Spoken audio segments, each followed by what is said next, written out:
Bismillahirrahmanirrahim. Assalamualaikum warahmatullahi wabarakatuh. Alhamdulillahirrahmanirrahim. Pada kesempatan kali ini saya akan sharing tentang seseorang yang mengeluarkan darah secara terus-menerus sampai lebih dari 15 hari. Sebelumnya disclaimer, banyak seseorang yang menghukumi seperti ini, ketika keluar darah lebih dari 15 hari atau misalkan keluar darah selama 25 hari, maka 15 dihukumi haid, selebihnya istihadah. Banyak sekali yang menghukumi atau beranggapan seperti itu, padahal itu merupakan suatu statement yang salah kaprah, salah sekali. Ketika seseorang mengalami seperti itu, ada dua kategori. Yang pertama, dia ingat warna darahnya atau dia tidak bisa membedakan warna darahnya. Jika dia ingat dengan warna darahnya dan bisa membedakan, maka darah terkuat dihukumi haid. Dan kemudian jika tidak bisa membedakan warna darahnya, maka dibutuhkan yang namanya adat haid dan adat suci. Adat haid yaitu kebiasaan haid, adat suci yaitu kebiasaan suci. Toh misalkan adat haid dan adat sucinya itu tidak beraturan, maka bisa mengikuti adat haid dan adat suci sebelum terjadi keluar darah terus-menerus seperti case yang barusan. Jadi untuk yang bisa membedakan warna darah haid itu ada 5. Yang pertama yaitu yang paling kuat warna hitam, kemudian warna merah, coklat, keruh, kemudian kuning. Sehingga ketika dia mengalami keluar darah terus-terusan dan kemudian bisa membedakan mana warna darah terkuat, maka warna darah terkuat itu ya dihukumi haid gitu. Oke, langsung saja kita ke contoh. Sebelumnya, kasus seperti ini itu sama dengan ketika seseorang mengalami istihadah taqattу atau istihadah yang terputus-putus, tapi terputus-putusnya itu sampai melebihi 15 hari gitu. Sama hukumnya ketika seseorang mengalami keluar darah lebih dari 15 hari tanpa terputus, sama dengan ketika istihadah taqattу. Di video sebelumnya sudah saya jelaskan tentang istihadah taqattু itu apa. Oke, langsung saja kita ke contoh. Misalkan ketika seseorang mengalami keluar darah lebih dari 15 hari, misalkan dia keluar darah selama 20 hari. Di hari pertama sampai ke-7 darahnya warna hitam, kemudian warnanya warna coklat, kemudian merah, kemudian kuning, misalnya seperti itu. Maka yang dihukumi haid itu adalah darah yang 7 hari pertama. Kenapa? Karena darah 7 hari pertama itu darahnya warna hitam. Warna hitam adalah urutan darah terkuat, nomor pertama, yang paling kuat. Itu ketika dia ingat atau bisa membedakan warna darah yang keluar. Jika tidak bisa membedakan, maka bagaimana? Maka mengikuti adat haid dan adat suci.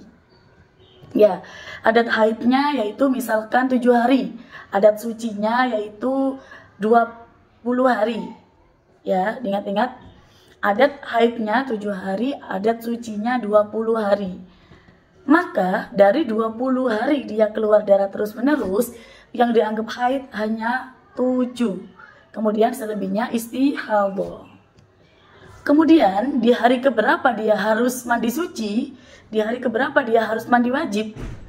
Dia tetap mandi wajib di hari ke-15 atau mancik ke-16. Paham mancik nih? Atau melangkah ke hari ke-16. Hari ke-16 misalkan dia keluar darah di asar. Di hari pertama keluar darahnya asar. Maka hari ke-15-nya itu juga asar. Kayak gitu. Berarti dia wajib mandi suci ketika asar itu tadi di hari ke-15. Kenapa dia harus mandi di hari ke-15 sedangkan adat sucinya itu 7?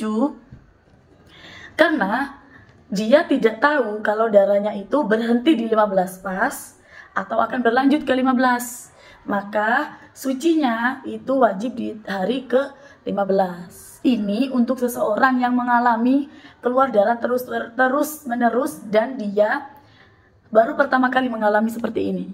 ketika dia sudah mengalami seperti ini beberapa kali, maka hari selanjutnya, bulan selanjutnya, ketika dia mengalami seperti ini, dia boleh suci di hari ke-7 atau hari ke-8.